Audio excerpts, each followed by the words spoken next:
Question 3. A bowling alley has 9 lanes, numbered 1 to 9 for a competitive event. The lanes are allocated to 9 bowlers at random.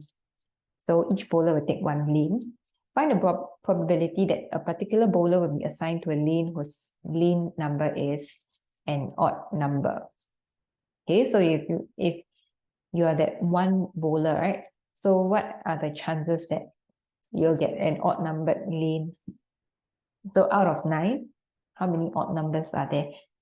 1, 3, 5, 7, 9. 5 numbers. So your probability of getting odd numbered lane will be 5 out of 9.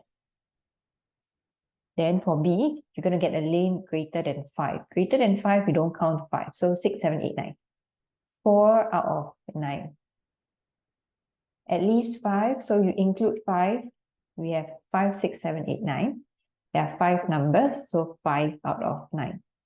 Then last one, a prime number. If you recall, it's a prime number. Prime number, they don't include 1. 1 is not a prime number. So you have 2, 3, 5, and 7.